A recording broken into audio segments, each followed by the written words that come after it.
ఇది కేవలం సమాచారంగా మాత్రమే భావించండి. వైద్య నిపుణులను సంప్రదించండి. సార్ చాలా కామన్‌గా ఒక ఏజ్ దాటిన వెంటనే డిస్క్‌లు అరిగిపోయాయని డాక్టర్ చెప్తున్నారు అన్నది వింటూ ఉంటాం పెద్దవాళ్ళ దగ్గర నుంచి. ఈ డిస్క్‌లనేవి ఏంటి సార్? అసలు అవి అరగడాలేంటి? వాటి యొక్క ఆ రెగ్యులర్ భాషలో చాలా ఈజీగా చెప్పేస్తాం గానీ, కానీ వాళ్ళని చూస్తూ ఉంటే నొప్పులు, నొప్పులు, నొప్పులు బాధపడుతూ ఉంటారు.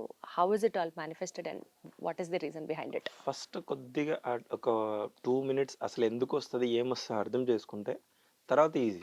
Right but sir. No one have time to tell, no one have time to listen. Everyone మనం వాంట్ మాట్లాడుకుందాం sir everyone definitely. Have a burger. తిన్నామా, ఎళ్ళిపోయామా అన్నట్టు. సో, ఇక్కడ ఇష్యూ ఏందంటే యూ షుడ్ సీ. ఇప్పుడు మోకాలు ఇరిగిపోతుందా? With time. The same way వెన్నుపూస కూడా అరిగిపోతుంది. Actually if you see we have a movement here. We have a movement here. ఇక్కడ అవ్వట్లేదు. Because there is no joint. Joint has one advantages of mobility, another disadvantage of instability. ఇదంత stable ఉందో ఇదంత stable ఉండదు. But ఈ mobility రావాలంటే దాని option లేదు.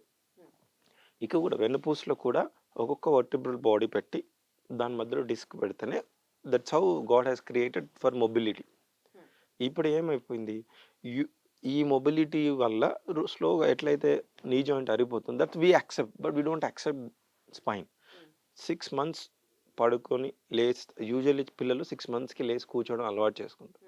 ఇంట్లో అందరు పిల్లలు చూస్తుంటాం 6 months, 7 months, 8 months ఆ ప్యాటర్న్. అప్పటి నుంచి మళ్ళీ బెడ్ పడుకునే అంటే 70 years, 80 years బెడ్ రిడన్ అయ్యేదాకా ఈ చేయి లేకపోయినా నడుస్తుంది, వెన్నుపూస లేకపోతే నడవదు. Absolutely. So it has to work so much, just like our తినేదానికి.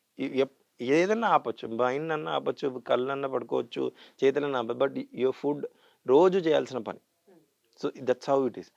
ఈ వెన్నుపూసలో అది అరిగిపోవడం common. You cannot prevent, you can only delay or you can చాలా జాగ్రత్తగా చూసుకుంటే. 80 years చాలా మంది ఇండిపెండెంట్ ఉన్నారు, మరి వాళ్ళకి ఎందుకు అవ్వలేదు? సో మీరు చూస్తారు రోజు పోర్టర్ 100 ఈ సూట్ కేసు ఆ సూట్ కేసు 10 పట్టుకుంటే వాడు హ్యాపీగా తిరుగుతున్నారు. అంత వెయిట్ లిఫ్ట్ చేస్తున్నారు చాలా మంది. వెస్టర్న్ కంట్రీస్‌లో పెద్దవాళ్ళు 70, 80 ఇయర్స్ గూడా వాళ్ళు ఒక్కరే ఉండి వాళ్ళ పనులు వాళ్ళు చేసుకుంటారు కదా! When I went to Israel, 75 years female is jogging in the morning. See అయినా మనం ఎప్పుడైనా చూసామా? మన దేశంలో అలాంటివన్నీ చాలా కష్టం. అక్కడక్కడ అప్పుడప్పుడు కొంతమందినే చూస్తూ ఉంటాం. So that is in a lifestyle which is inbuilt. అంటే నేను తప్పనటం. We are very great lifestyle, but somehow we deviated. That's only thing which I am trying to tell. ఇక్కడ ఇక్కడ ఏమైపోయిందంటే lifestyle is a major issue. ఎక్కువ obesity ఉన్నా, అస్సలు physical activity లేకపోయినా, సో స్ట్రెస్ సడన్‌గా ఇంటర్నేషనల్ యోగా డే వస్తే ఒక 10 మంది వస్తారు సర్జరీకి. ఎందుకు? సడన్‌గా అంతవరకు ఏం చేయరు. ఆ టీవీలో వాళ్ళు చేసేది చూసి కరెక్ట్‌గా కాలు తీసి ఇక్కడ పెడితే. సో ఇట్స్ ఆల్ అకస్టమ్ చేయాలి. స్లోగా చేయాలి. ఈవెన్ ఎవ్రీవన్ కదా! స్కూల్‌కి పోవడం ఫస్ట్ కష్టమవుతుంది. తర్వాత ఒక్కసారి you enjoy that, then it will become easy. ఇక కూడా అంతే, physical activity which that you cannot avoid. As we grow, we have to run, we have to get married, we have to do work, we have to financially stabilize అవ్వాలి. So many things you have to do. That spine has to work అంటే దాని health దానికి ఇవ్వాలి. Adequate rest ఇవ్వాలి. If you are aggressively working, పొద్దు నుంచి సాయంత్రం దాకా పని చేస్తూనే ఉంటారు. సో హౌ డు దానికి ఏం చేయాలి అంటే, చిన్నప్పుడు ఎందుకు ఉండవు disc problems? Because you are playing, your mind is happy, you are not worried about so many things.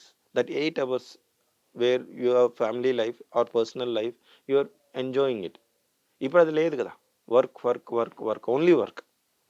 Because they are అంటే అలా ఊరుకోపోతే ఈ ఈ ఈ ప్రపంచంలో తట్టుకోవడం కష్టం. At the same time you should take care of your health. ఆ హెల్త్ ఎలా తీసుకోవాలి అంటే, basic physical activity for half an hour. First if you want to start just walking, then చిన్న aerobic, then based upon what is your habitus, what you can do అనేది చేయాలి. ఇది అరిగిపోతే disc పక్కనే నరం ఉంటుంది. హ్మ్. ఆ డిస్క్ జారి ఆ నరాన్ని ప్రెస్ చేస్తుంది, అచ్చా! అందుకని నొప్పొస్తుంది. నొప్పి వస్తుంది.